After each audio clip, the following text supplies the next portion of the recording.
मुख्य आज के अतिथि हैं हमारे प्रिय पूजनीय श्री गोकुल चंद्र प्रभु जी। इनसे हम लोग श्री गुरुदेव की मधुर स्मृतियां हम लोग सुनेंगे। हरे कृष्णा। दंडवत प्रभु जी। दंडवत। अज्ञानतिमिरन्धस्य ज्ञानञ्जनशलाकया चक्षुरुन्मिलितं येन तस्मै श्रीगुरुवे नमः। नमां विष्णुपदाय श्रीराधिकाय प्रियात्मने श्रीमद्भक्तिवेदांत नारायण गोस्वामी इति नामिने। नमां विष्णुपदाय कृष्णपृष्ठाय भूतले श्रीमते भक्तिवेदांत स्वामी इति नामिने। मैं सर्वप्रथम अपने परमाराध्यतम गुरुदेव नित्य लीला प्रविष्टम विष्णुपाद अष्टोत्तर श्रीमद् भक्ति वेदांत नारायण गोस्वामी महाराज के चरण सरोज में अनंत कोटि दंडोत ज्ञापन करता हूँ और पूज्यपाद नित्य लीला प्रविष्टम विष्णुपाद अष्टोत्तर श्रीमद् भक्ति वेदांत स्वामी महाराज जी के चरणों में अनंत कोटि दंडवत। पूज्यपाद श्री विजय कृष्ण प्रभु के चरणों में मेरा दंडवत प्रणाम। अन्य सब भक्तों के चरणों में मेरा यथा योग्य दंडवत प्रणाम। अभी विजय कृष्ण प्रभु जी ने मेरे विषय में जो कहा वो मुझे अतिशयोक्ति लगती है। मेरा अपराध ना ले आप। किसी भी योग्य नहीं हूं मैं तो ये गुरुदेव से प्रार्थना करता रहता हूँ, योग्यता विचारे किछु नहीं पाए तुम्हारे करुणा सार। और मैं अपने अनुभव से कुछ इसके प्रमाण भी दे दूंगा कि वास्तव में योग्य नहीं हूं मैं किसी। और विजय कृष्ण प्रभु कह रहे हैं मेरी मधुर आवाज सुनते हैं। तो मुझे कभी अपनी रिकॉर्डिंग सुनता हूं ना, तो मुझे ऐसा लगता है कि इतनी देर कथा सुनने में लोग मुझे टॉलरेट कैसे करते हैं। मैं अपनी कथा खुद नहीं सुन सकता। मेरा कंठ भी अच्छा नहीं, ना गा सकता हूँ ना बोल सकता हूँ, कोई योग्यता नहीं है। अगर कुछ दिखती है तो ये गुरुदेव की कृपा है। वो ही कृपा करके जो सुनने वाले हैं श्रोता, उनके हृदय में ऐसी वो प्रेरणा दे देते हैं, अच्छी लगती है उनका। तो जैसे प्रभु जी ने कहा कि पढ़े लिखे लोग बहुत हैं यहाँ पे, तो आप विजय कृष्ण प्रभु के बारे में भी जानते होंगे कुछ लोग। वो भी बहुत पढ़े लिखे, अमेरिका से पीएचडी की हुई है उन्होंने मेटलर्जिकल इंजीनियरिंग में। यही ठीक है ना प्रभु जी? जी प्रभु जी वो थोड़ा सा ऑफलाइन हो गए अभी। हाँ वापस आ रहे हैं। हाँ तो मैं क्या अभी विजय कृष्ण प्रभु वापस आपने मेटलर्जिकल इंजीनियरिंग में पीएचडी की हुई है ना यूएस में? देखिए देखिए इतने क्वालिफाइड लोग हैं और ये कैसे इतने अपने आप को दीनहीन रह के अपनी छिपा के रखते हैं सब योग्यता। और वहां गुरुदेव से प्रभावित होके सब कुछ छोड़ के आकर मथुरा मठ में रहने लगे। और कितनी उस समय वो होती, मथुरा मठ में कोई ऐसी सुविधाएं नहीं होती थी बहुत, परंतु बहुत तपस्या की उन्होंने, बहुत सेवा की गुरुदेव की। उसी का फल है कि इनका भजन इतना अच्छा और इतना अच्छा प्रचार कर रहे हैं। तो मैं पहले संसार में ही फंसा हुआ था माया के, और जो जीवन का मुख्य समय है जब हम शरीर स्वस्थ होता है, वो सब तो माया के सेवा में ही चला गया। बहुत देर से मैं गुरुदेव के शरण में आया, वो भी जब संसार में माया ने बहुत कष्ट दिए। तो गीता में भगवान ने जो कहा ना, 4 प्रकार के सुकृतिवान मेरी शरण में आते हैं। तो आरती और अर्थार्थी, ये 2 मेरी स्थिति थी, आरती और अर्थार्थी। तो मैं घर के पास ही मेरे इस्कॉन का मंदिर था। जन्माष्टमी का एक बार बोर्ड देखा तो वहां चला गया, तो फिर वहां जाना प्रारंभ कर दिया। बहुत अच्छा लगने लगा। तो प्रतिदिन जाता था मैं, मेरे घर और ऑफिस के बीच में पड़ता था। तो शाम को आते हुए ऑफिस से आके सांध्य आरती अटेंड करके फिर घर आता था। जिस प्रकार 6 साल में इस्कॉन में रहा, 6-7 साल, वहीं पर मेरा हरिनाम भी हुआ। पूज्य पाद श्री गोपाल कृष्ण गोस्वामी महाराज से मेरा हरिनाम हुआ 94 में मैंने लिया। और मेरे गुरु भाई श्री वृंदावन चंद्र दास, इस नाम से बहुत कम लोग जानते हैं, उनका सांसारिक नाम से सब जानते हैं, खुराना जी। तो हमारा दोनों का इकट्ठा एक साथ हरिनाम हुआ था। फिर 1998 में जब इस्कॉन में दिल्ली मंदिर जो है, संत नगर वाला मंदिर, श्री राधा पार्थसारथी मंदिर, उसकी कंस्ट्रक्शन कंप्लीट होने वाली थी। तो उनको इंजीनियर की जरूरत थी। तब रोहिणी नंदन प्रभु ने मेरा नाम सजेस्ट किया गोपाल कृष्ण महाराज को। फिर उन्होंने मुझे बुलाया, बोले यार थोड़े सेवा करो। मैंने कहा बिल्कुल, सेवा करने के लिए तो तैयार हैं अब। तो 6 महीने मैंने वहाँ पर जो ऑडिटोरियम म्यूजियम है उसमें काम किया मैंने। उसी बीच में खुराना जी से बातचीत होती रहती थी। एक बार उन्होंने मुझसे प्रश्न किया कि आरोप सिद्धा भक्ति क्या है और संग सिद्धा भक्ति क्या है। मैंने कहा मैं तो कभी सुना ही नहीं नाम, आपने कहाँ से सुना? बताया मैं रामचंद्र प्रभु जी का संग कर रहा हूँ आजकल, मेरे ऑफिस में आते हैं वो, उनसे कथा सुनता हूँ। तो उन्होंने तब मुझे उस बारे में कुछ बतलाया। तो मेरी वहाँ जिज्ञासा बहुत थी इस्कॉन में सीखने की, परंतु वहाँ ऐसा कोई अवसर ही नहीं मिलता था। वहाँ तो बेसिक ही पढ़ाया जाता था, 4 नियम पालन करो, हरि 16 माला करो, प्रचार करो, बुक डिस्ट्रीब्यूशन करो। और शास्त्र के गंभीर विचार, गूढ़ विचार ये नहीं बताए जाते थे। मेरी जिज्ञासा रहती थी। बहुत बार मैंने गोपाल कृष्ण महाराज जी से भी इसके लिए निवेदन किया, परंतु कोई उसका मुझे फल दिखा नहीं। तो फिर मैंने चोरी चोरी, अभी कि मैं इस्कॉन में काम कर रहा था वहाँ का, मैंने कहा प्रोजेक्ट लिया हुआ है, सेवा ली है, ये तो पूरी करनी है। तो खुराना जी के ऑफिस में आते थे रामचंद्र प्रभु, उनसे मिलना शुरू किया, उनसे कथा थोड़ी सुनने लगा। गुरुदेव की कुछ पुस्तकें ली मैंने।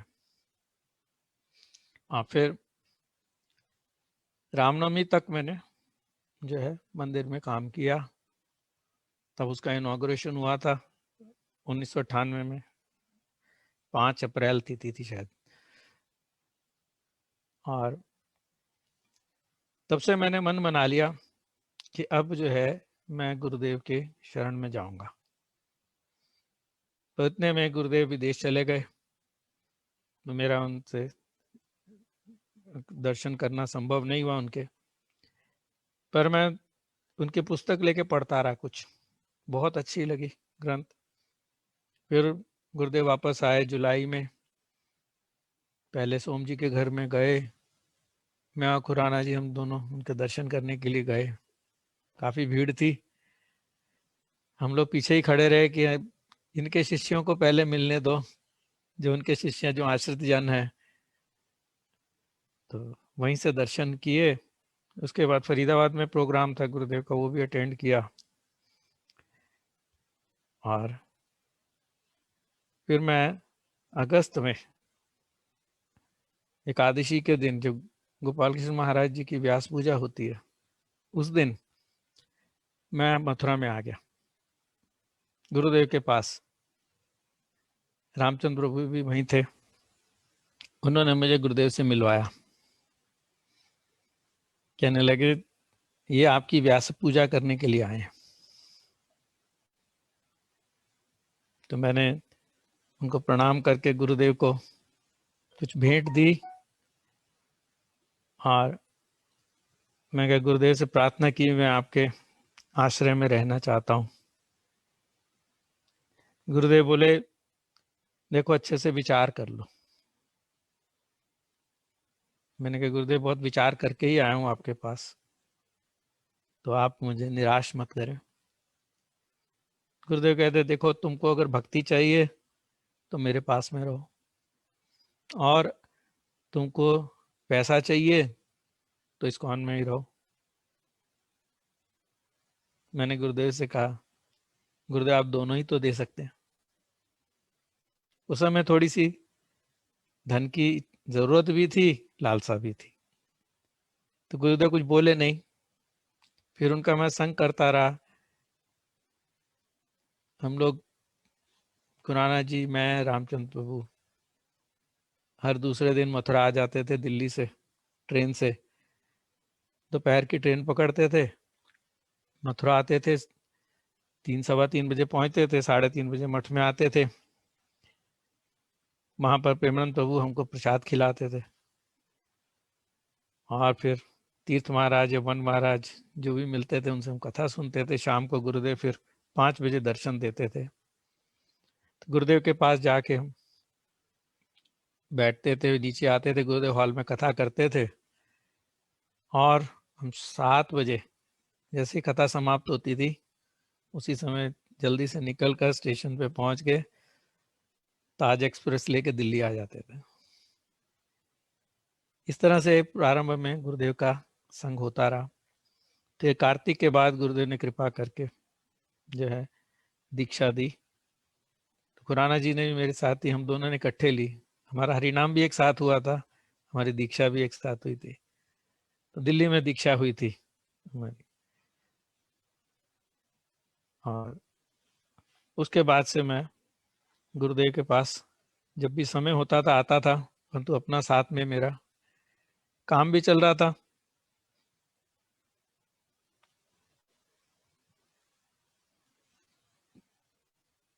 और जब मैं एक बार सन 2000 में गुरुदेव नोएडा में आए थे,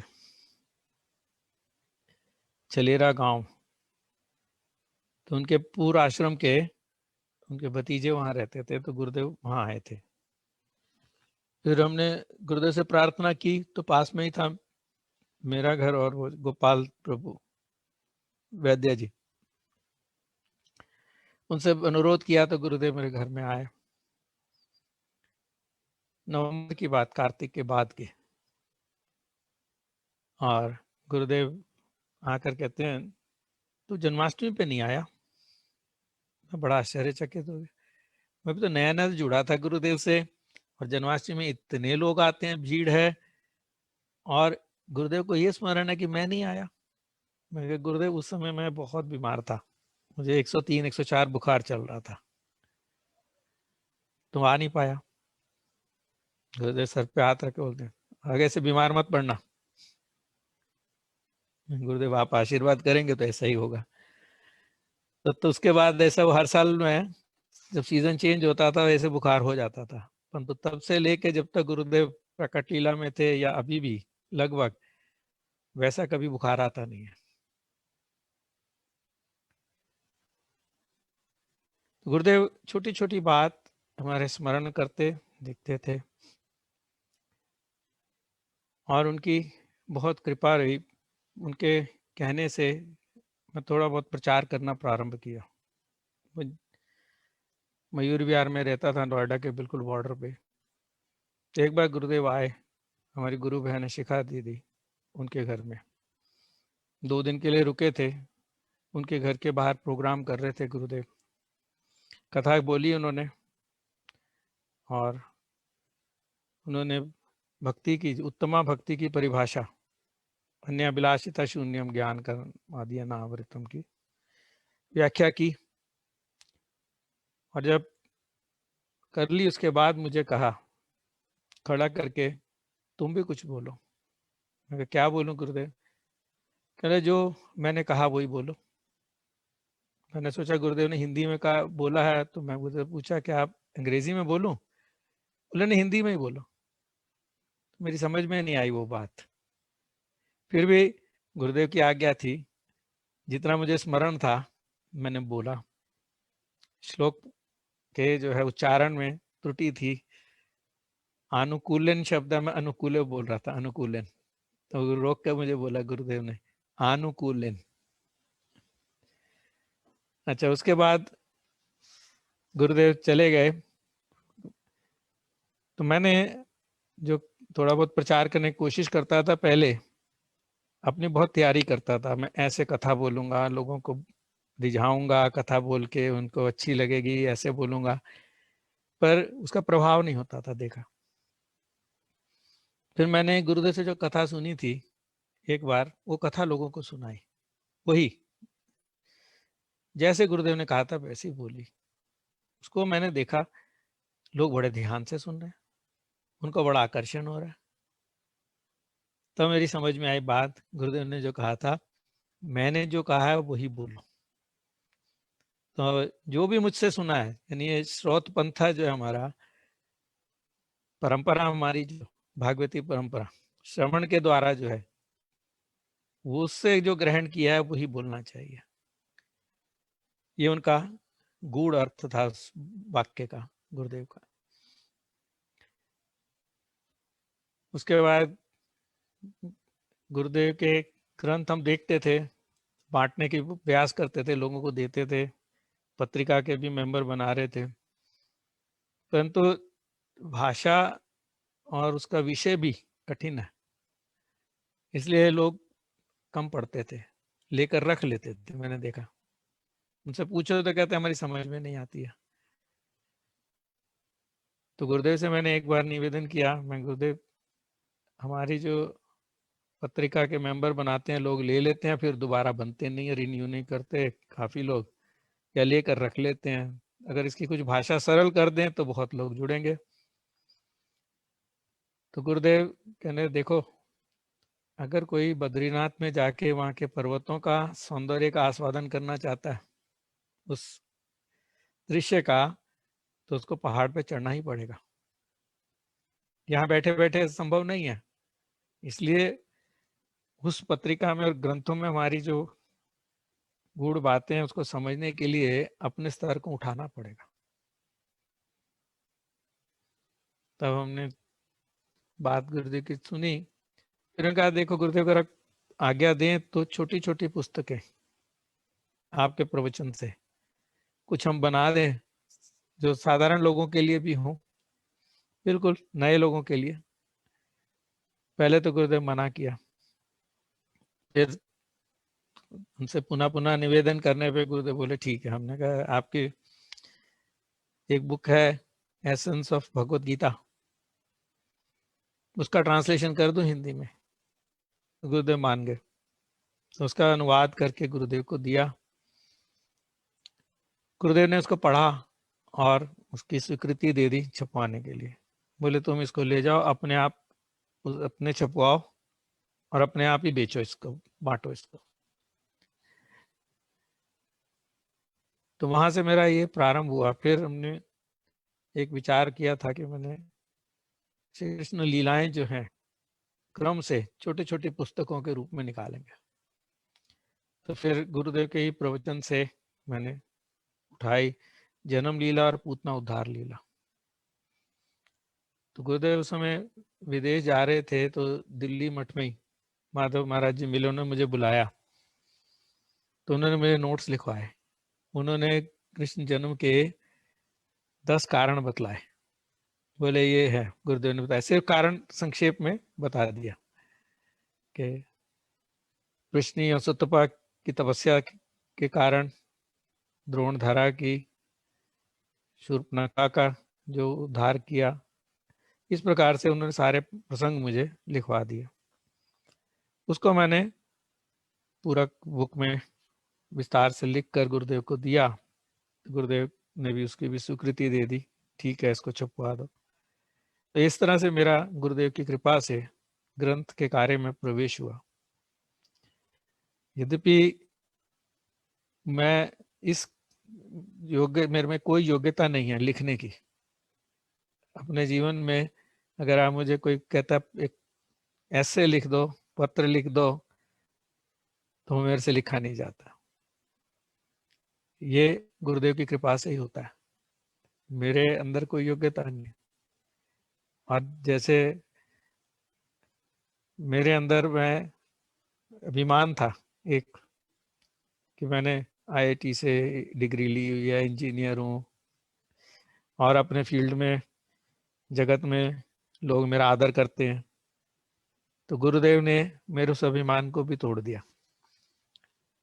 हमें अगर हम सोचे हमारे में कोई योग्यता है सांसारिक अपनी, तो कभी गुरुदेव ऐसा भी करते हैं कि हमारे पर कृपा करने के लिए शिष्य के अभिमान को भी तोड़ते हैं।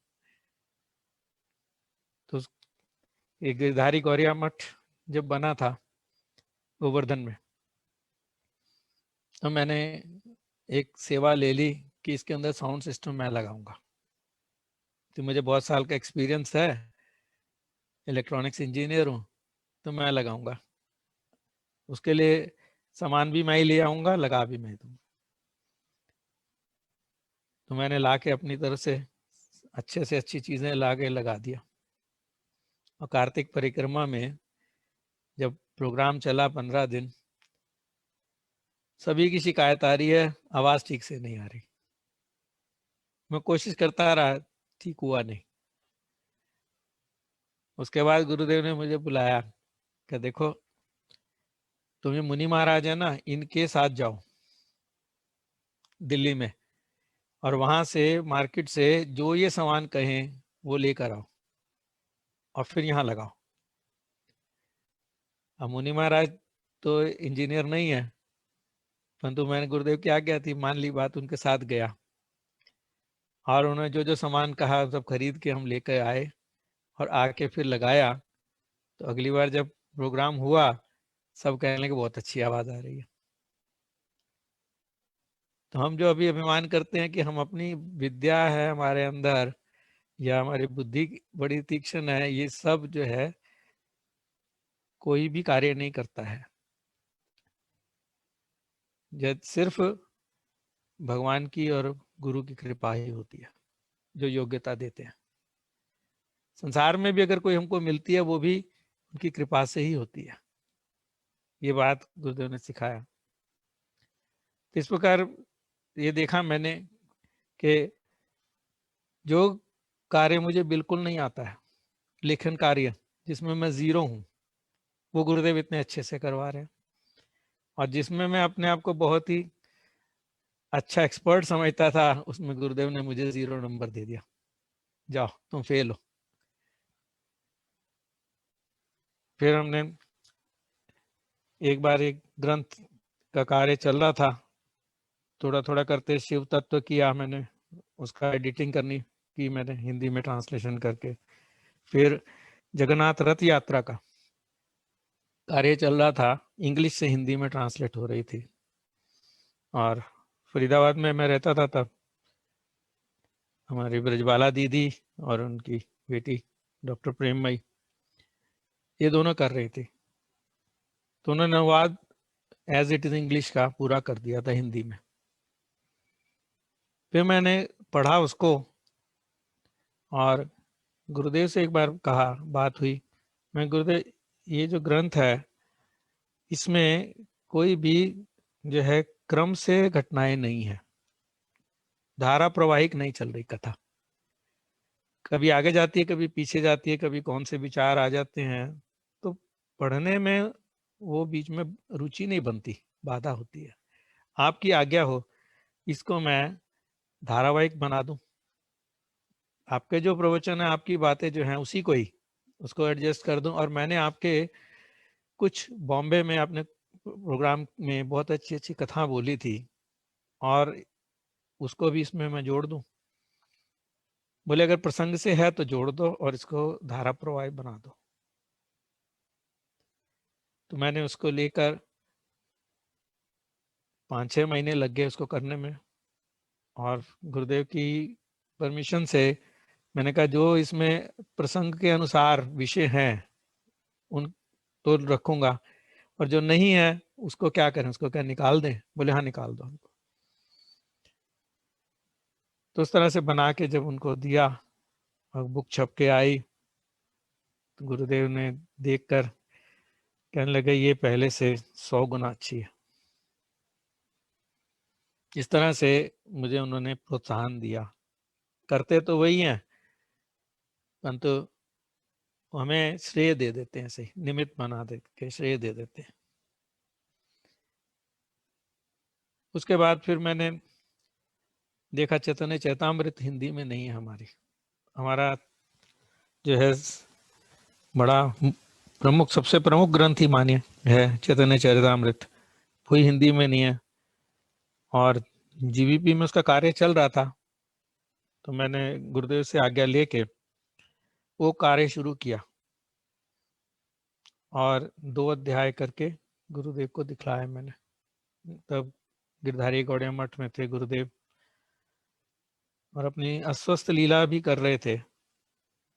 उसको देखा, उन्होंने पढ़ा और पढ़ के उसमें से कुछ 2-4 त्रुटियां निकाली, बताया कि ऐसे इसको बदलो, और कहा ये अच्छा है, इसी तरह करते जाओ। तो मैंने कार्य प्रारंभ किया और कुछ समय बाद गुरुदेव ने कहा कि देखो तुम जल्दी जल्दी करो और इस कार्य को पूरा करो। और उन्होंने अमल कृष्ण प्रभु जीवीपी में जो काम करते हैं, सब देखते थे ग्रंथों का, उनको कहा कि जो कुछ भी आपके पास उस विषय में मैटर है सारा इनको दे दो, यही करेंगे ग्रंथ का काम। तो मुझे उन्होंने दिया, मैंने प्रारंभ किया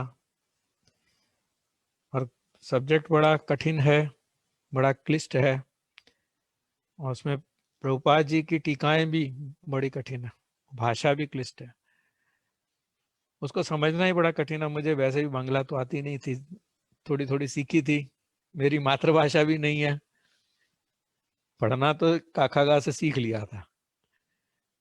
फिर गुरुदेव से प्रार्थना करता हूँ, वही हृदय में प्रेरणा देते हैं, लिखवाते हैं, और उसमें सारी मैंने अनुवाद किया भक्ति विनोद ठाकुर जी की अमृत भाष्य और अनुभाष्य का भी।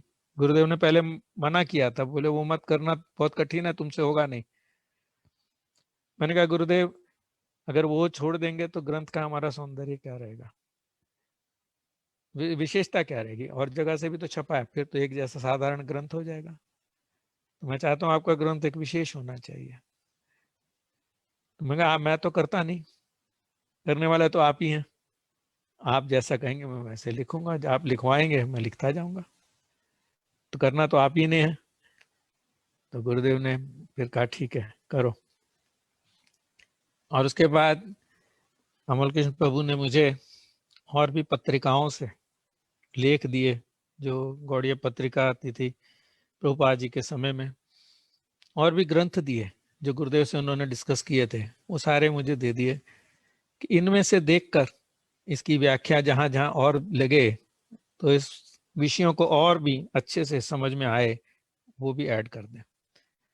तो उन्होंने ही एक टीका का नाम दिया कि उसमें हमने पहले थी भक्ति विनोद ठाकुर जी की अमृत भाष्य और भक्ति साधन प्रभुपाद जी का अनुभाष्य और पूज्य भक्ति वेदांत वामन गोस्वामी महाराज का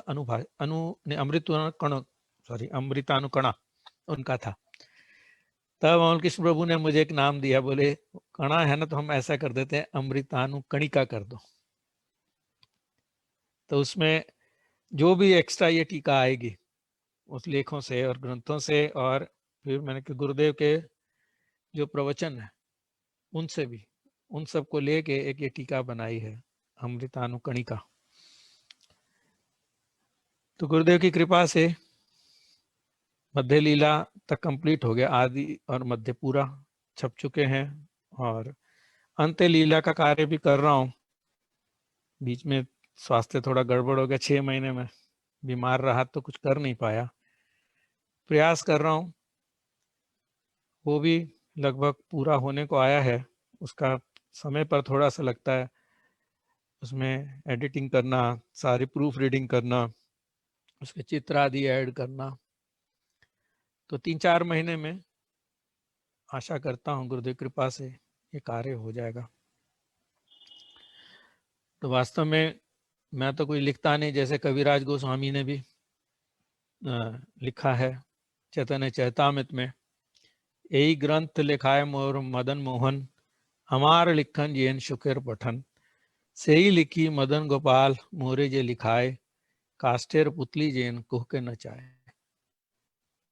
तो कविराज गोस्वामी भी कह रहे कि मैं नहीं लिख रहा, मदन मोहन जो मुझसे लिखवाते हैं मैं लिख रहा हूँ। मेरा बोलना कैसे, शुक को कुछ पढ़ा दिया जाए तो वही रिपीट करता बोलता है, और मैं भी वही लिख रहा हूँ जो मदन गोपाल लिखा रहे हैं। तो ये बात सत्य है, श्री गुरुदेव जो कुछ भी लिखवाते हैं मैं लिखता हूँ, मेरी कोई योग्यता नहीं है। मैंने देखा बहुत कठिन कठिन प्रसंग भी आते हैं, मुझे भाषा भी समझ में नहीं आती, अचानक दिमाग में कुछ आ जाता है, मैं लिख देता हूँ, फिर कहीं ना कहीं से उसका प्रमाण भी मिल जाता है कि ठीक लिखा है। तो गुरुदेव हृदय से प्रेरणा दे के लिखवा रहे हैं। तो गुरुदेव ने ये बहुत कृपा करके मुझे सेवा में लगा रखा है। अगर वो सेवा में नहीं लगाते तो मैं माया में ही घूमता रहता। अभी भी अगर मैं छोड़ दिया जाए ना, मुझे वो छोड़ दें, तो फिर माया में गिर जाऊंगा पूरा। ये उन्हीं की कृपा है कि बांध के रखा हुआ है किसी तरह से भी मुझे। वो गुरुदेव मैं देखता हूँ प्रकट काल में गुरुदेव को मैं इतना निकट नहीं पाता था जितना अब अप्रकट काल में पाता हूँ। सब समय साथ में है, जीवन पूरा चला रहे हैं मेरा, देखता हूँ एक एक क्षण पे गुरुदेव साथ में है। और गुरुदेव अंतर्यामी है, जैसे भगवान सबके अंतर्यामी है, गुरुदेव भी अंतर्यामी है। भगवान भी एक स्थान में रह के, अपने धाम में रह के सब जीवों का एक साथ चिंतन कर सकते हैं और करते हैं। गुरुदेव भी एक ही स्थान पे बैठे सभी शिष्यों का चिंतन करते हैं। मैंने अपने जीवन में एक अनुभव किया है, सत्य घटना बतला रहा हूँ। 2005 में जब श्री केशव जी गौड़िया मठ अभी प्रारंभ हुआ था, कोई बिल्डिंग भी नहीं बनी थी, पहली परिक्रमा थी वहां मार्च में, और मार्च के आखिर में थी।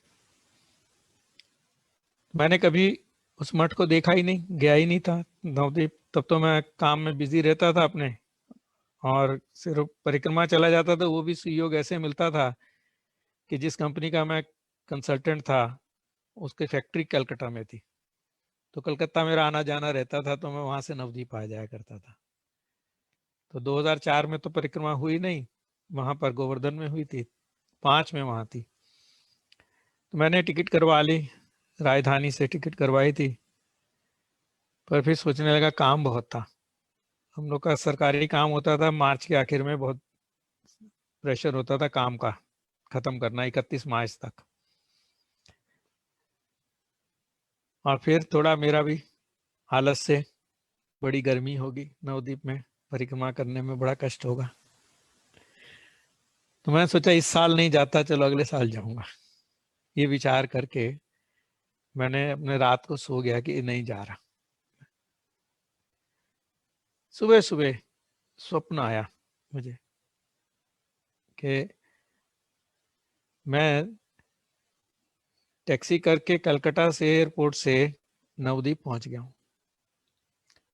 नवद्वीप में पहुंचा हूँ, गाड़ी से उतरा हूँ, सामने से रसानंद प्रभु आजकल श्रीधर महाराज जी कीर्तन करते हुए आ रहे हैं पार्टी के साथ, और मैं उनके साथ ही, मुझे तो पता नहीं था मठ कहाँ है, सिर्फ बाहर से एड्रेस लिया था, तो टैक्सी वाले ने मेन रोड पे छोड़ दिया जगाई माधाई पुल के बाद।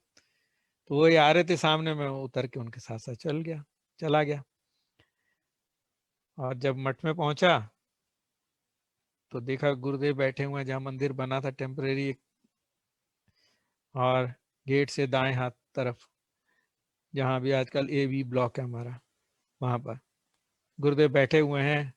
मैंने गुरुदेव को प्रणाम किया, बोले तू आ गया? मैंने गुरुदेव आपने बुला लिया, मैं आ गया। अच्छा तुम मेरे लिए ना गाड़ी लेके आओ, जाना है मुझे कहीं। मैं बाहर आया, ढूंढता रहा, फिर बड़ी मुश्किल से एक सफेद एम्बेसडर मिली, गुरुदेव उसमें बैठ के चले गए। और बस इतना स्वप्न देखा मैंने। मैं सुबह उठा, मैंने कहा इसका तो गुरुदेव बुला रहे हैं, जाना चाहिए नवदीप में। मैं ऑफिस गया, मैंने अपने मैनेजिंग डायरेक्टर से बात की, देखो मैं जा रहा हूँ, नवदीप जाना है। मैं सोचा कुछ थोड़ा सा कहेंगे, इतने काम है क्यों जा रहे हो, पर वो बोले बहुत अच्छी बात है आप जा रहे हैं, हमारे लिए भी प्रार्थना करना वहां पे। वो कैसे जा रहे हो, मैंने कहा मैं तो राजधानी से जा रहा हूँ। अरे आप कंपनी के डायरेक्टर हैं, आपके पास प्रीपेड फ्लाइट की टिकट नहीं है क्या, मैंने कहा है। तो बोले उससे जाइए। मैं कहा पर मैं अपने पर्सनल काम से जा रहा हूँ ना, कंपनी काम से थोड़ी जा रहा हूँ। बोले तो क्या हो गया, आप जाइए, आपको शोभा नहीं देता, हवाई जहाज से जाइए। मैं कहा अच्छी बात है। सेक्रेटरी को बोला जल्दी से टिकट बुक, सीट बुक करो। तो प्रीपेड टिकट्स होती थी ओपन, कभी भी सीट बुक करो और जाओ। तो उन्होंने सीट बुक कराई, ट्रेन की कैंसिल करवाई, और जब मैं फिर वहां पहुंचा नवद्वीप में, वही 11:30 बजे करीब समय पहुंचा था, सुबह की फ्लाइट लेके 11:30-12 हो गए थे। तो उतरा, देखा मैंने जब मठ के गेट पे खड़ा हुआ कि यही तो स्वप्न में देखा था, एज इट इज, जो स्वप्न में देखा था वैसे ही सड़क, सीढ़ियां उतर के नीचे आ रहे रोड से, वैसे ही बाउंड्री बनी है बाहर, जो सड़क जहाँ दुकानें लगती हैं। जब स्वप्न में देखा था तो दुकानें नहीं थी वहां पे, टूटी सी सड़क थी, और अब कुछ दुकानें लग गई थी। और जहां मंदिर की लोकेशन देखी थी वहीं था, और बीच में टेंट लग गया, जो स्वप्न में नहीं देखा। और मैंने वहां गया तो पता चला गुरुजी अभी गए हैं वहां पे अपने निवास स्थान पे, आगे घर में जो रहते थे। मैं जल्दी से भाग के गया, मैंने कहा गुरुदेव विश्राम में ना चले जाएं दोपहर को। तो अभी कमरे में काफी लोग थे, तो जाके गुरुदेव को प्रणाम किया। गुरुदेव कहते हैं तू आ गया, जो स्वप्न में कहा वही, कहते तू आ गया। मैं गुरुदेव आपकी कृपा है, आप ही ने बुलाया। तो वैसे देखो हम स्वप्न भूल जाते हैं कभी, परंतु ये बताते हुए भी मुझे आज भी लगभग 16 साल हो गए, मेरी आंखों के सामने वैसे ही पूरा दृश्य घूमता है, पूर्ण स्मरण है वो। तो मैं ये सोच के बहुत, मेरी आंखों में आंसू भी आ गए, दुखी हुए कि देखो मेरे जैसे अधम को भी गुरुदेव स्मरण करते हैं इतनी दूर बैठ के। मैं जरा से भी भजन से हटने लगता हूँ, किसी ना किसी उपाय से फिर मेरे को पकड़ के लगा देते हैं। तो ऐसे गुरुदेव की कृपा को मैंने कुछ अनुभव किया, यद्यपि कोई योग्य नहीं हूँ, बहुत ही पतित संसार में, जीवन में कौन से ऐसे दुष्कर्म है नहीं है जो मैंने नहीं किया, परंतु गुरुदेव ऐसे दयालु हैं कि हम जैसे अधम को भी अपना लेते हैं। एक बार पूनम दीदी घर में उनसे पूछा, आप परम पवित्र हैं, हम लोगों से कभी घृणा नहीं होती, हम तो बड़े पापी अधम हैं। तो गुरुदेव कहते हैं अगर बच्चा छोटा मलमूत्र त्याग करता है तो क्या माँ उसका त्याग कर देती है, उसको साफ करती है, उसको उसमें सुख मिलता है, उससे घृणा नहीं करती है। गुरुदेव बार बार कहते थे गुरु जो है जगत के करोड़ों माता पिता से भी अधिक प्रेम करते हैं। ये कभी गुरुदेव कृपा से ऐसा मुझे कभी समझ आएगा शायद किसी जन्म में, कुछ कुछ उसका आभास हो रहा है कि जगत में कोई प्रेम करने वाला है तो गुरु वर्ग है, गुरु और वैष्णव वही हमारे वास्तव संबंध। सही ते पिता माता सही परम बंधु, कृष्ण चरणे यही प्रेम भक्ति दाता। यही है हमारे सबसे परम बंधु।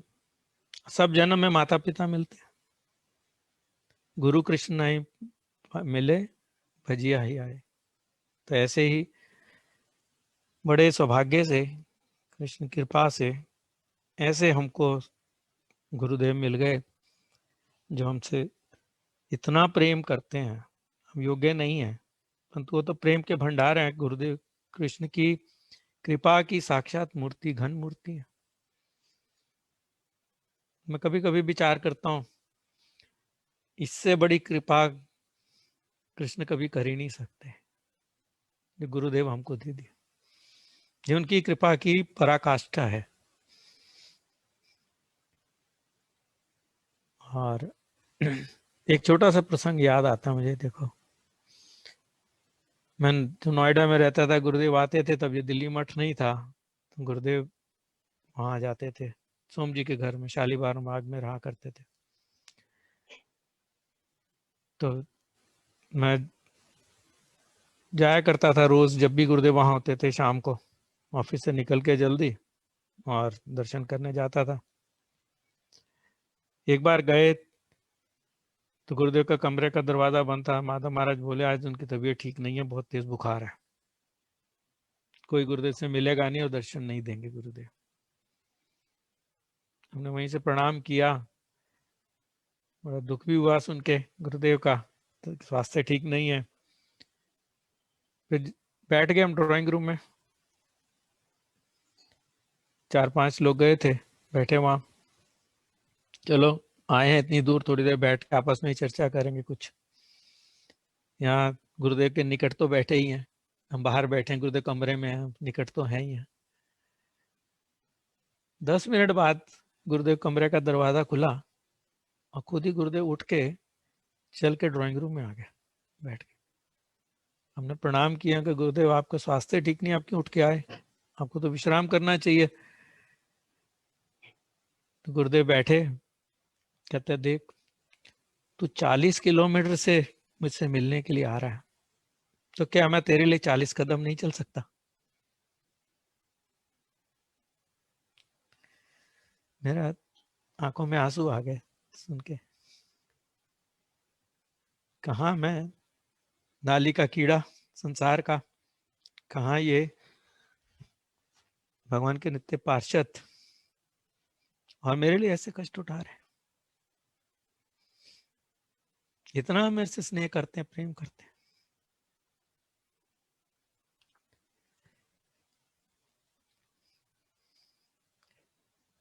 वो तो जितना करते हैं हम समझ नहीं पा रहे, अभी योग्यता नहीं उसको समझने की, बाहर ही थोड़ा थोड़ा कुछ अनुभव कर पाते हैं।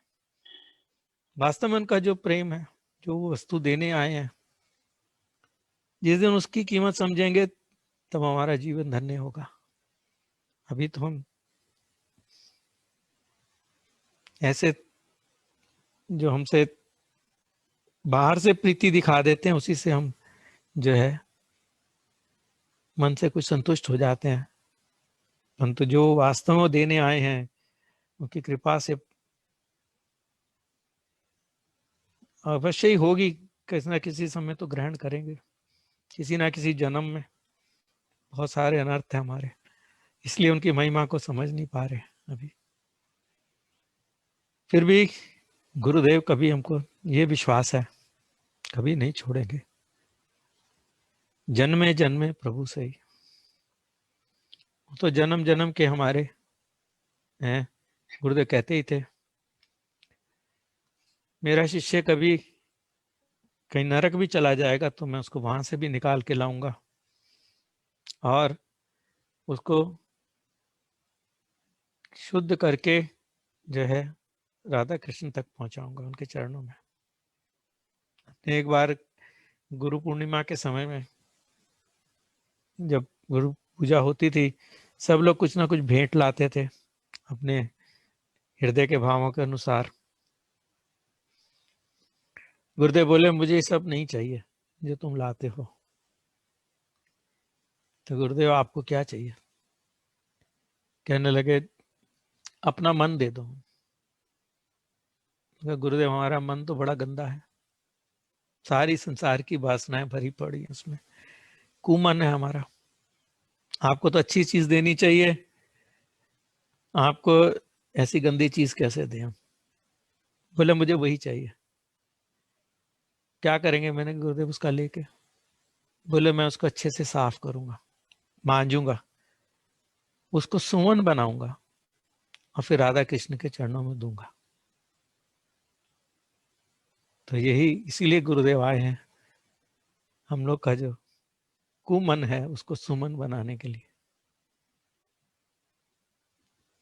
तो आप लोग सभी वैष्णव के चरणों टाइम में है प्रभु प्रार्थना जी, करता हूँ। हैं? टाइम है, टाइम है, टाइम है। अच्छा, मैंने कहा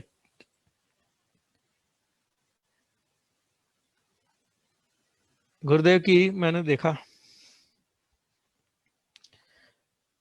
जो है मथुरा में रहते थे गुरुदेव, बहुत ज्यादा जाते नहीं थे बाहर, प्रचार मथुरा में बहुत किया। तो हम लोग गुरुदेव से प्रार्थना करते रहते थे, हम देखते थे उस समय ना टीवी के बड़ा चलता था, प्रोग्राम्स आते थे, सब लोग बड़ी कथा करते थे, खूब प्रचार होता था।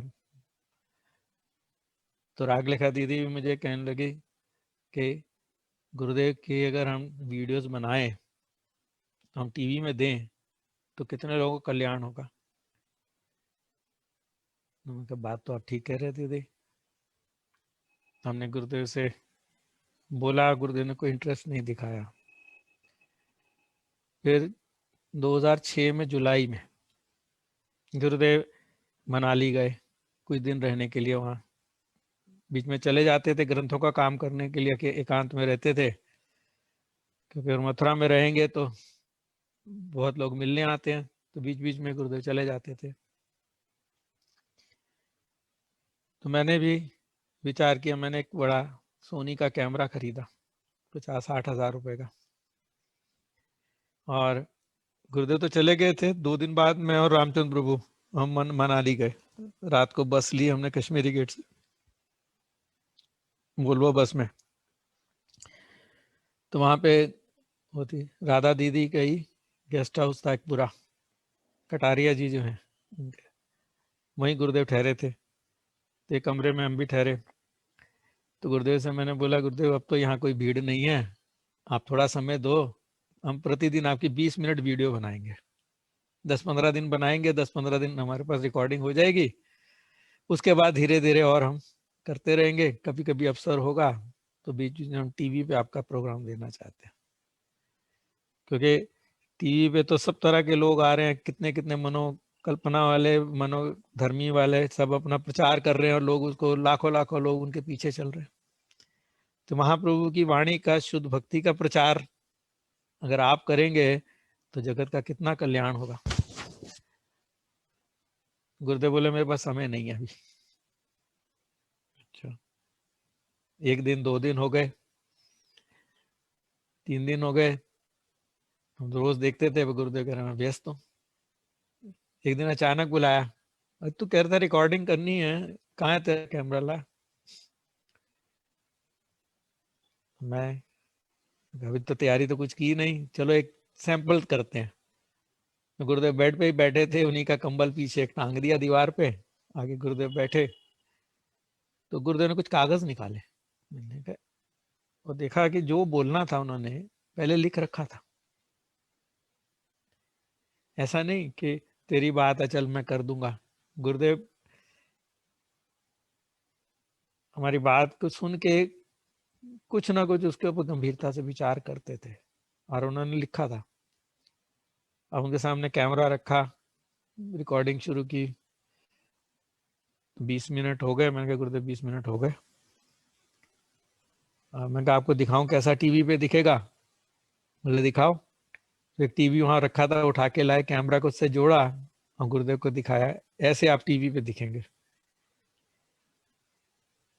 तो गुरुदेव कुछ बोले नहीं, ठीक है अच्छा है कह के बस। और फिर रूप अगले दिन, गोस्वामी पाद जी का, रूप गोस्वामी पाद जी का वैशिष्ट था उस पेपर में, वही वाला टॉपिक। हाँ जी, आप क्या कह रूप रहे बोलिए। गोस्वामी पाद जी का, रूप गोस्वामी पाद जी का वैशिष्ट लिखा हुआ था उस पेपर में। नहीं, उन्होंने साधारण बोला था, ये वाला जो टीवी के लिए अच्छा बिल्कुल अच्छा अच्छा बेसिक, अच्छा बिल्कुल बेसिक अच्छा बेसिक, नए लोगों अच्छा के अच्छा लिए, कि उनसे बेसिक, कहा था कि ऐसे ही प्रारंभ करेंगे आप। अच्छा अच्छा तो बिल्कुल बेसिक था, उनको दिखाया। उसके बाद अगले दिन हम लोग, मैं उनको माधव महाराज जी का एक प्रोग्राम था वहां ले गया, और वापस आए। गुरुदेव बोले तूने आज रिकॉर्डिंग नहीं की मेरी। मैंने कहा मैं तो वहां चला गया प्रोग्राम में, आपके पास लगा समय नहीं है, आपने कहा समय नहीं है। अरे आज कर लेता तो इतना कहा, पर उसके बाद बोले अब तो देर हो गई, शाम हो गई, कल देखेंगे। रात को, उसी रात को, रात 2 बजे करीब माधव महाराज जी मुझे उठाया, गुरुदेव की तबीयत बहुत खराब है, पेट में बहुत दर्द हो रही है, चलो डॉक्टर के पास चलते हैं, किसी डॉक्टर को लेके आते हैं। तो गाड़ी निकाली, तुम्हारी गाड़ी थी दीदी की वैन, तो मुझे पहाड़ों में चलाने की एक्सपीरियंस था, तो इसलिए मैं गाड़ी वो लेके जाता था, चलाता था। गुरुदेव को भी ले जाता था मैं, वहाँ पे सल्फर स्प्रिंग थे, हॉट वाटर स्प्रिंग, वहाँ स्नान करा वशिष्ठ देता। वशिष्ठ हाँ वशिष्ठ वशिष्ठ, वशिष्ठ वाले जो, हाँ। तो वहीं उसी में ही, वहाँ राम मंदिर में ही माधव महाराज जी की क्लास थी, एक प्रोग्राम था। राम मंदिर, राम मंदिर। हाँ, तो वहीं पे, तो वो करके रात को उन्होंने मुझे उठाया, हम गाड़ी निकाली 2 बजे रात को, मनाली जैसी छोटी सी जगह, और बारिश भी हो रही थी हल्की हल्की। अब कहाँ ढूंढे, लोगों से पूछा जो दिखे कोई गार्ड वगैरह, बोले यहाँ डॉक्टर तो कोई मिलेगा नहीं, एक अस्पताल है यहाँ, क्रिश्चियन हॉस्पिटल है, मिशनरी, वहां चले जाओ। हम हॉस्पिटल में गए, तो इमरजेंसी में बात की, बोले पेशेंट को लेके आइए। फिर वापस आए, गुरुदेव को लेकर गए, तो जूनियर डॉक्टर ही थी वहां पे ड्यूटी पे, उसने देखा, कह रही मैं तो ज्यादा समझ नहीं पा रही।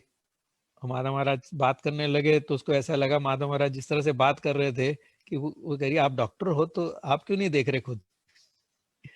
बोले मैं डॉक्टर नहीं हूँ, सब सीख गया हूँ इनकी सेवा करते करते। तो उनको फिर वहां पे एक कमरे में एडमिट करवाया। पुराना सा हॉस्पिटल था, ज्यादा फैसिलिटी नहीं थी, सिंपल सा कमरा जिसमें कोई और फैसिलिटी, एक बेड लगा हुआ है और एक छोटी सी कुर्सी रखी है बैठने के लिए बस, और साथ में बाथरूम था जुड़ा हुआ। तो माधव महाराज बोले कि तुम जाओ अपना नहा धो के आ जाओ, फिर आके बैठना यहाँ। फिर मैं, उन्होंने बोला डॉक्टर आएंगे सुबह 10 बजे सीनियर, तब देखेंगे इनको, इलाज तो तभी होगा। अब माधव महाराज ने मुझे भेजा, मैं आया कमरे में, फटाफट स्नान आदि किया, आने किया और चला गया। फिर 5 बजे करीब माधव महाराज बोले, और ब्रजनाथ प्रभु भी चले गए, माधव महाराज भी, कि मैं जा रहा हूँ, तुम गुरुदेव के पास रहो। मैं घबरा गया, मैं कभी सेवा की नहीं, और अकेले इस हालत में छोड़ के जा रहे, अगर गुरुदेव को कुछ वही परेशानी तो मैं क्या करूंगा, मैं समझ में नहीं आया। बैठ गया, थोड़ी देर गुरुदेव बोलते हैं मुझे बिठाओ, उठा के लेटे हुए थे, मैंने दोनों उनके भुजाओं के नीचे जो है हाथ दिया उठाने के लिए, पूरा जोर लगा दिया, गुरुदेव को एक बाल बराबर भी हिला नहीं पाया, और खुद गुरुदेव करके अपने दोनों हाथों से बैठ गए। और उनको उल्टी आ रही थी, इसलिए बैठना चाह रहे थे। अब मैं देखूं कुछ भी नहीं है पास में, कोई बर्तन नहीं, कुछ नहीं है, इतने में गुरुदेव ने उल्टी की, सारी फर्श पे गिर गई।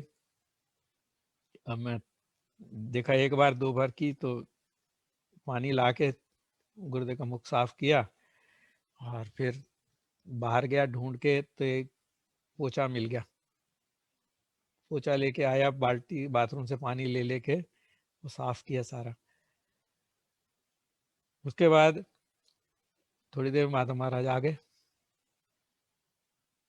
मैं कहा चलो अब साथ में कोई तो है, मैं क्या करूं। इतने में गुरुदेव को फिर उल्टी आ रही थी, उन्हें उल्टी की, तो माधव महाराज दोनों हाथ आगे फैला दिया और अपने हाथ में ले ली, जैसे गुरुदेव का प्रसाद हो। तो मैं देख रहा हूँ सेवा क्या होती है वास्तव में, ऐसे उन्हें ग्रहण किया। उसको 2 हाथ में लिया, जाके टॉयलेट में डाल दिया, फिर दोबारा लिया, फिर डाल दिया। फिर मैंने कमरे में साफ किए, डॉक्टर आए, डॉक्टर ने देखा, तो एक किया एक्सरे वगैरह, कहता है ऐसा लग रहा है इंटेस्टाइन में कोई ट्यूमर सा लग रहा है, क्योंकि इनका आगे खाना जा ही नहीं रहा, नीचे वहीं रुका हुआ था, जो 2 दिन का खाया था वो सब बाहर आ गया उल्टी में। तो हमारे पास तो फैसिलिटी नहीं है, आप इनको जल्दी से जल्दी दिल्ली ले जाओ। हमने कोशिश की, उस दिन की फ्लाइट तो चली गई थी वापस, एक ही फ्लाइट आती थी, वही वापस जाती थी। अगले दिन की भी नहीं मिल रही थी। सोम जी से बात हुई, उनका चार्टर्ड फ्लाइट देखें तो वो भी संभव नहीं हो रहा था, उसमें भी 2-3 दिन लगने थे। डॉक्टर ने कहा जल्दी ले जाओ। उनको फिर ग्लूकोज वगैरह भी लगा रखी थी, ड्रिप्स। तो ये डिसाइड हुआ कि गाड़ी में लेके जाएंगे रात को। तो क्वालिस की हमने गाड़ी, पीछे डिक्की में गद्दे बिछा के गुरुदेव के लेटने का इंतजाम किया, और शाम को हम लोग वहां से निकले। तो उसमें ड्रिप वगैरह लगा के, बीच की सीट में माधव महाराज, ब्रजनाथ प्रभु और द्विज कृष्ण प्रभु बैठे, आगे मैं बैठा। तो हम शाम को कॉलेज में लेके चले, और जो ड्राइवर था वो रास्ते में गाड़ी रोक के कहता है, मैं तो कल रात भी सारी रात गाड़ी ड्राइव की, मुझे तो नींद आ रही है, मैं 2 घंटे आराम करूंगा। भैया जल्दी है, अगर ऐसे है तो तुम बैठ जाओ यहाँ, सो जाओ, मैं चलाता हूँ गाड़ी। मुझे भी आती है गाड़ी चलानी, सब है मेरे पास, लाइसेंस भी है। पर वो माना नहीं, 2 घंटे गाड़ी रोकी उसने। फिर हम सुबह सुबह चंडीगढ़ पहुंचे, वहां से दूसरा ड्राइवर उसने इंतजाम किया था, वो लेके फिर दिल्ली में 10 बजे करीब बसंत कुंज में, जो फोर्टिस में पहुंचे। तो गुरुदेव 16 घंटे से भी ज्यादा उस कार की डिक्की में लेटे हुए थे, पैर मोड़ के, टांगे मोड़ के। वायरस फैला नहीं सकते, जगह कम है। कभी एक बार भी नहीं कहा रुक जाओ, गाड़ी रोक लो, थोड़ा मैं पैर सीधे कर लूं। उस अवस्था में, और एज भी देखो कितनी उनकी, उस समय 85 के थे गुरुदेव। ऐसे 16 घंटे उसमें बैठ के आए, और हॉस्पिटल में गए, एडमिट हुए, वहां डॉक्टर ने टेस्ट किए, सीटी स्कैन वगैरह हुआ। डॉक्टर बोलता कुछ भी नहीं है, ट्यूमर है ही नहीं। जो वहां एक्सरे में दिख रहा था, यहाँ है ही नहीं बिल्कुल भी। और उसके अगले दिन पहाड़गंज में प्रोग्राम था शाम को, गुरुदेव हॉस्पिटल से निकल के वहां प्रोग्राम में चले गए कथा करने के लिए। तब समझ में आया कि गुरुदेव, जो हम कह रहे हैं टीवी पे प्रोग्राम दो, नहीं करना चाह रहे। गुरुदेव ऐसे संसार से प्रतिष्ठा लेना नहीं चाहते थे, इससे दूर ही रहते थे। तो यही लीला की उन्होंने, अस्वस्थ होने की, और कोई बीमारी नहीं थी। वहां इतनी लग रही थी जैसे कोई ट्यूमर है, कैंसरस ट्यूमर है, जल्दी से जाओ इलाज कराओ। दिल्ली में आया, कुछ भी नहीं, साफ। और अगले दिन गुरुदेव ठीक है, चल रहे।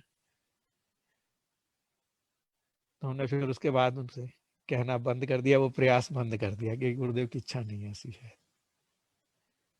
अब वो ये सोचता हूँ, जो विश्व में साल में 2-2 बार पूरे विश्व का भ्रमण कर रहे हैं, जाके जाके जगह जगह प्रचार कर रहे हैं,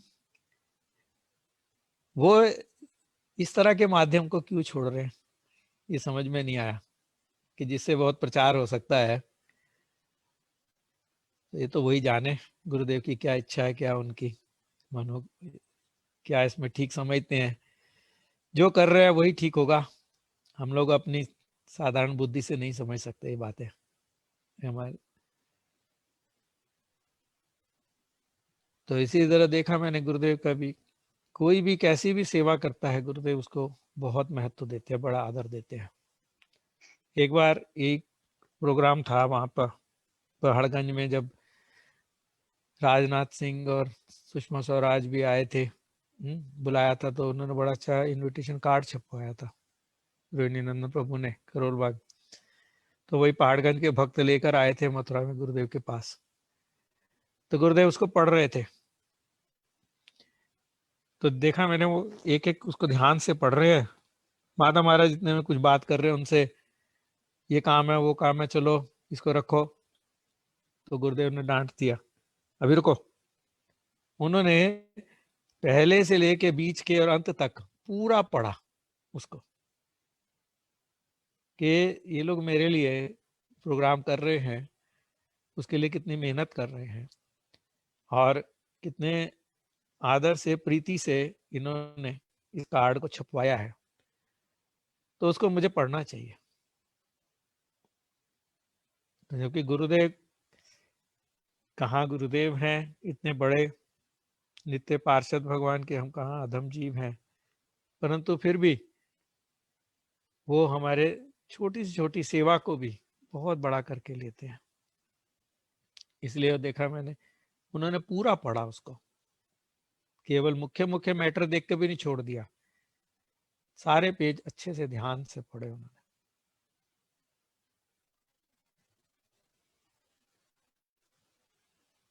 तो यही गुरुदेव प्रभु जी, अब मैं विश्राम दूं, आपकी आज्ञा हो तो। हाँ बिल्कुल बिल्कुल बिल्कुल, क्योंकि मैं भी अधिक बोल नहीं पाता हूँ अभी। बिल्कुल मैं समझ रहा हूँ, मैं समझ रहा हूँ। प्रभु जी ने बड़ी मतलब कृपा की है, स्वास्थ्य इतना मतलब ठीक है, अभी बिल्कुल ठीक है, फिर भी डॉक्टर के परामर्श से ज्यादा बोल नहीं सकते हैं। फिर भी प्रभु जी ने समय निकाल के गुरुदेव की ऐसी अपनी भावभीनी शब्दों में इतनी सुंदर रूप से व्यक्त किया, मतलब मुझे विश्वास है जो भी सुना होगा सबके हृदय को स्पर्श की वो भी चीजें। और गुरुदेव की कृपा का प्रभाव क्या है हम सभी देख ही।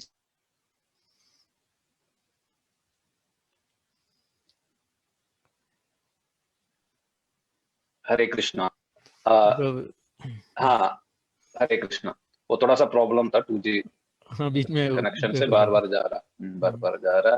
तो ये मनाली वाली बात मुझे पूरा स्मरण है, मैं भी गुरुदेव के साथ था। तो वो दिन मतलब इतने स्मरणीय है कि हम लोग गुरुदेव के साथ रोज दोपहर को जाते थे वशिष्ठ जी में, और तप्त कुंड में, वहां के कुंड में स्नान करने। फिर सामने राम मंदिर होता था, फिर गुरुदेव जिस कमरे में थे सामने रोहतांग का पास दिखाई देता था, और वहीं बैठ के हम मतलब मालिश करते थे, बालकनी में करते थे। और फोटो भी है, कुछ कुछ फोटो भी है तब के। और इतना अगर सुंदर मेरी हो तो दे समय देना था। प्रभु जी, मेरी तो मैं अभी तक एक ही फोटो दिखती है गुरुदेव के साथ मेरी, उसमें भी मुझे देखी जिसमें आधा मैं हूँ, आधा माधव महाराज के पीछे छिपा हुआ बस। अच्छा अच्छा अच्छा। वैसे बहुत कई बार गुरुदेव ने मुझे जो है ये सुअवसर दिया मालिश करने का, अपने उस चिन्ह में शरीर को स्पर्श करने का बहुत बार अवसर दिया।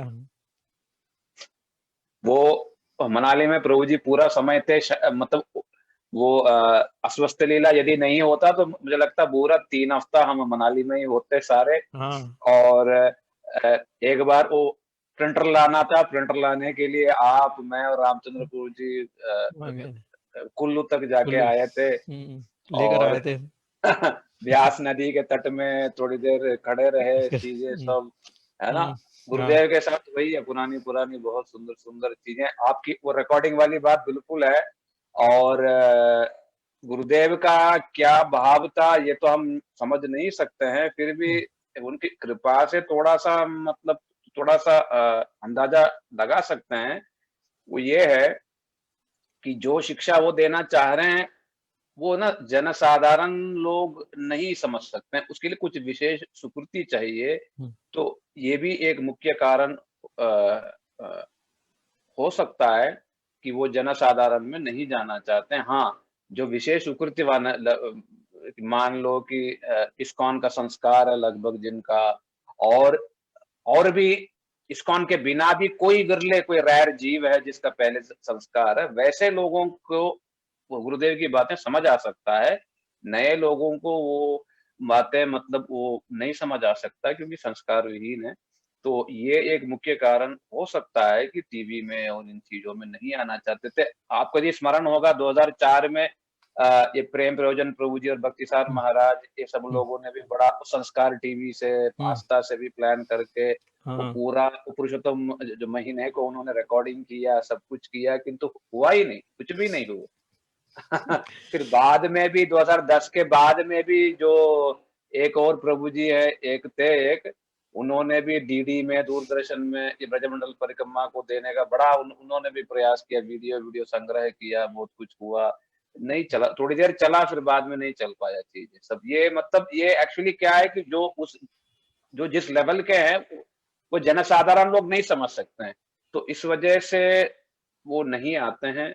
और दूसरी बात है कि जैसा माधवेंद्र पुरीपाद की भी बात है कि इतना वो चाहते भी नहीं है कि इस प्रकार से हो, क्योंकि वो फिर वजन में बाधा भी फिर ये हो जाता है। जितना मैनेजेबल है उतना ही ठीक है। बहुत ज्यादा वाला चीजों में नहीं है। तो इस प्रकार से लगता है कई सारे कारणे हैं, इससे भी बढ़ के और भी होगा कुछ कारण जो हम नहीं जानते हैं।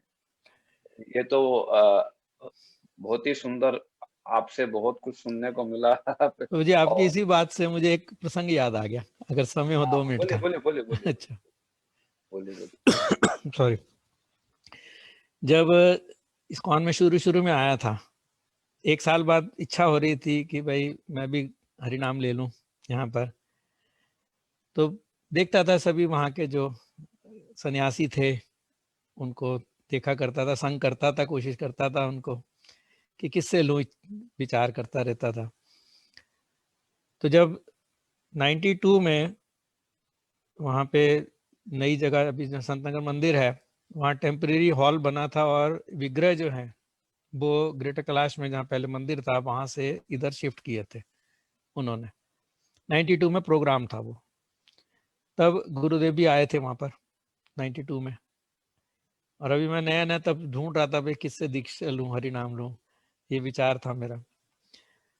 तो उनका आए, बड़ी भीड़ थी वहाँ पे, मैं भी गया हुआ था क्योंकि बड़ा प्रोग्राम था और हॉल छोटा सा था जो नया बना था टेम्परेरी वहाँ पे।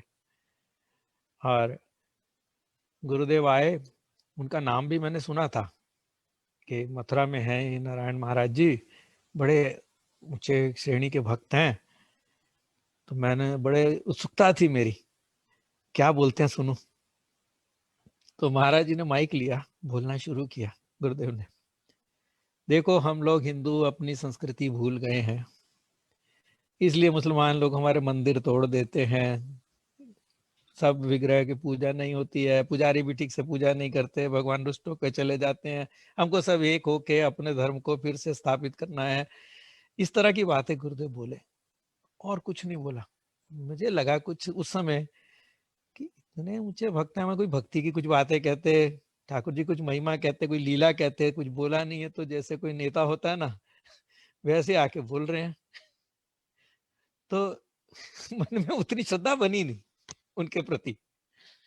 और उसके बाद फिर क्या हुआ कि साल 1-1.5 साल के बाद तो फिर गुरुदेव से वो नाराज हो गए। तो गुरुदेव के बारे में वो जो कुछ कहते थे विपरीत बातें, उसको ही मैं सत्य मानने लग गया। अब कुछ साल तो ऐसे ही चला, पर बाद में जब वहां रहते हुए इस्कॉन में मैं पढ़ता था, किताबें पढ़ता था, सारी जितनी थी स्वामी जी महाराज की सब मैंने खरीद ली, सब पढ़ ली मैंने। पर वहां समझ में नहीं आती थी, किसी से पूछूं कोई समझाता ही नहीं था। अपने पढ़ने से तो ग्रंथ समझ में नहीं आएगा, ये विपरीत ही समझेंगे हम।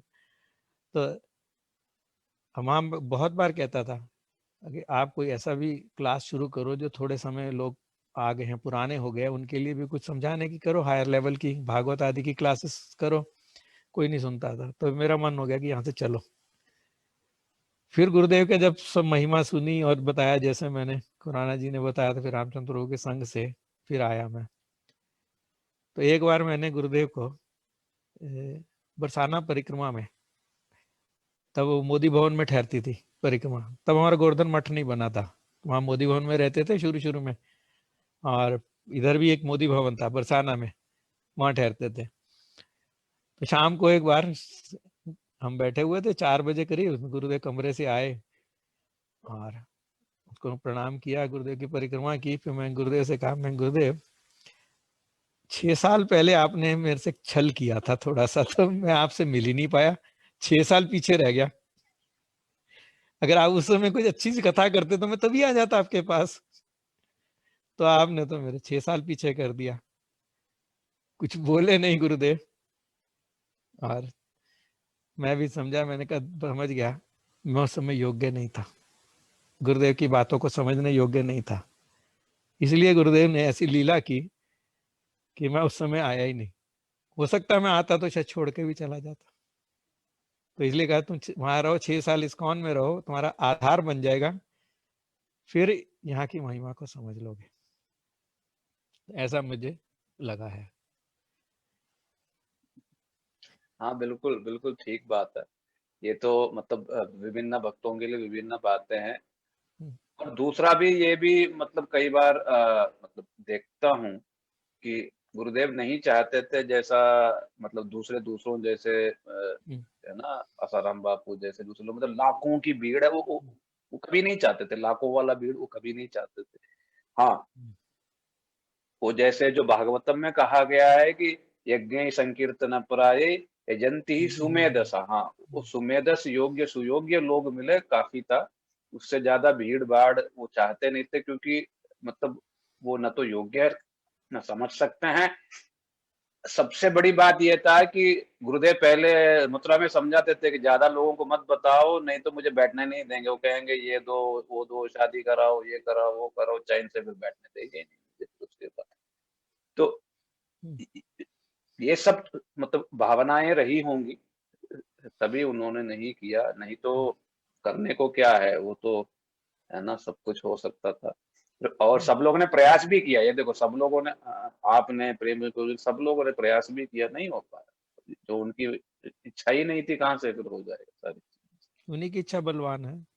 बिल्कुल बिल्कुल बिल्कुल, ये तो प्रभु जी बहुत ही आपकी भावभीनी शब्दों में हम लोगों ने आपकी स्मृतियां श्रवण किया है। एक और इसी बात पे मेरे को एक और प्रसंग याद आता है। हाँ बिल्कुल बिल्कुल बिल्कुल, अगर बोलिए समय बिल्कुल। 2 मिनट के हाँ लिए बिल्कुल बिल्कुल कि बिल्कुल। देखो, इसी बातों करते करते अचानक मेरे को याद आया कि देखो गुरुदेव का भी अपने गुरु भाई से कितना प्रेम, ये तो हम सब हाँ जानते हैं और महिमा गाते भी हैं, तीनों भाइयों में कितना अद्भुत प्रेम था।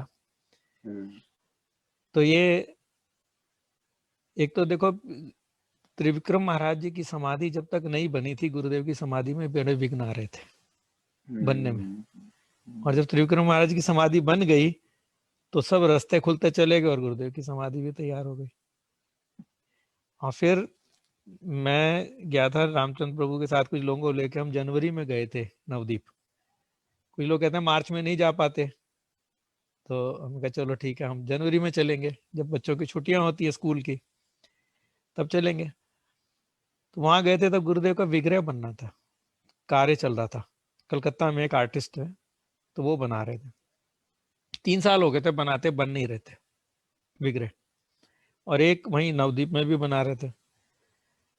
तो मुझे तो ये सब आता नहीं आर्ट का कुछ, फिर भी मैंने देखा जैसे काम कर रहे हैं ना, मैंने रामचंद्र को मैंने कहा ऐसे नहीं होगा जैसे ये बना रहे हैं, इसके लिए कंप्यूटर की सहायता लेनी पड़ेगी इसको, कि जो मूर्ति बनी है उसका विग्रह फोटो लो और गुरुदेव की फोटो के साथ कंप्यूटर पे दोनों के इकट्ठे ला के ओवरलैप करके देखो कहाँ डिफरेंस है, तब करेक्शन कर पाओगे। तो वहां से किया, फिर बोले अच्छा चलो कलकत्ता भी चलो फिर हमारे साथ, वो जो कारीगर कर रहा है, अब उसके पास गए तो वो बना रहा था, कहता मैं 10-12 बार बनाई है फेस गुरुदेव का जो पूरा, और नहीं बनता तो उसको छोड़ देता, फेंक देता है, फिर दोबारा बनाता है वो, कि जब तक परफेक्ट नहीं बनेगा मैं नहीं पूरा करूंगा इसको। अब मैंने देखा वो भी वैसे ही कर रहा था, कंप्यूटर पर ही मूर्ति बनाता था, उसकी फोटो लेता था अलग अलग एंगल से, और गुरुदेव की जितनी फोटो थी उसके ऊपर ओवरलैप करके उसको कर रहा था। कह रहा है इसमें भी अभी कमी रह गई है। मैंने कहा लग तो रही है कमी, पर ये आप बताओगे कहाँ है, हम तो आर्टिस्ट है नहीं, हमें तो पता नहीं कहाँ कमी है, समझ तो आप ही पाओगे। कह रहा मुझे भी समझ में नहीं आ रही। उसके बाद फिर मैं रामचंद्र से हम जनवरी में वापस आ गए, फिर फरवरी में फिर गए स्पेशली उस काम के लिए कि नवदीप परिक्रमा से पहले वो तैयार हो जाए विग्रह। अब गए वहां पे, और फिर मैंने बैठा मठ में था जब नवदीप में भी, तो मैंने गया त्रिविक्रम महाराज जी की समाधि पे गया। मैंने कहा मैंने ये देखा गुरुदेव ना अपनी प्रतिष्ठा नहीं चाहते, अपना प्रचार नहीं चाहते बहुत, ये तो देखा ही था पहले हमने, और वो भी ये भी नहीं चाहते कि मेरा कोई विग्रह ऐसे अच्छा सा बने। बहुतों ने ट्राई की, नहीं बना पाए, दिल्ली में बना मठ में, देखिए वो तो लगता ही नहीं गुरुदेव का है, प्रयास करते हैं वो बनता नहीं है, बाकी सबका बन जाता है, उनका नहीं बनता। तो त्रिविक्रम महाराज जी की समाधि पे जाके उनसे मैंने प्रणाम करके प्रार्थना की कि आपके गुरु भाई है ना, हमारी बात तो, हम तो शिष्य हैं, हम हमारी मानेंगे कि नहीं मानेंगे उनकी मर्जी है, आपको कहने को मना नहीं कर सकते, तो आप प्रार्थना करो, आप उनसे कहो कि उनका विग्रह बन जाए तैयार होके। कितने साल हो गए अब प्रकट हुए, समाधि पे अभी विग्रह नहीं बना। तो ये प्रार्थना करके फिर मैं गुरुदेव के कमरे में गया। गुरुदेव के कमरे में जो फोटो लगी हुई थी, जिसमें दिखाया ना बाहर एक लॉन में बैठे, नीचे आसन है एक और पीछे गार्डन वगैरह बना के बनाई हुई जोड़ के फोटो, वो फोटो देखी तो मुझे लगा ये काम आ जाएगी, क्योंकि उसने आर्टिस्ट ने कहा था ऐसी फोटो चाहिए बिल्कुल फ्रंट जिसमें दोनों कान पूरे हों, उनके कान पूरे बराबर दिख रहे हो दोनों। तो वो फोटो मेरे पास कंप्यूटर में थी, मैं लेके गया, उसको दिखाया, ये वाली फोटो देखो। जब उसको दी तो पता नहीं क्या उसने देखा, कहता काम बन गया। यही कमी थी, मुझे मिल गई। और फोटो लेके उसने फिर 3-4 दिन में उसको फाइनल कर दिया।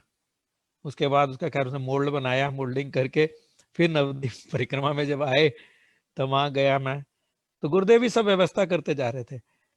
फिर ये मिल गए एक मदन मोहन प्रभु हैं ईटा के, सीधा महाराज जी के से जुड़े हुए, उनसे भी बाई चांस बात हो गई। जब उसमें जा रहे थे बस में उनके साथ बैठा मैं, सीट में हम कहीं वहां जा रहे थे, शायद शांतिपुर जा रहे थे, तो बस में मेरे साथ बैठे थे, मेरा परिचय भी था ना, बातों बातों में परिचय हुआ। तो मैंने करते क्या हो, बोलो तो आर्टिस्ट हूँ मैं, तो डिजाइनर हूँ, ये ड्रेसेस डिजाइन करता हूँ। मैंने कहा अगर आप ये करते हो तो आप हमारे साथ चलोगे कलकत्ता? वो आर्टिस्ट है, मूर्ति बना रहा है गुरुदेव का विग्रह, आप उसके लिए कलर वगैरह सब बता दो कैसे है। तो वो भी तैयार हो गए, फिर उनको ले गए, उन्होंने जाके फिर उस आर्टिस्ट से डिस्कशन करके कैसा कलर करना है, क्या मिलाना है इसमें, थोड़ा सा येलो और मिला दो अच्छा लगेगा, ये नेचुरल आ जाएगा गुरुदेव जैसा। क्योंकि उस आर्टिस्ट ने कभी गुरुदेव को पर्सनली नहीं देखा था, फोटो देखी थी सिर्फ। तब उन्होंने इस तरह से गुरुदेव का वो विग्रह तैयार हुआ। तो हमारी प्रार्थना से नहीं होगा, कुछ करने से। बिल्कुल बिल्कुल, कितनी सुंदर बात है आपने कही शिव विग्रह प्रकाश के बारे में। प्रभु जी, बड़ी आपकी कृपा है, आपने भावभीनी शब्दों में गुरुदेव की मधुर स्मृतियां आपने बहुत सुंदर सुंदर स्मरण किया। आशा है आपसे और भी ज्यादा ज्यादा सुन सकें। फिर कभी सुयोग मिलेगा हम लोग सुनेंगे।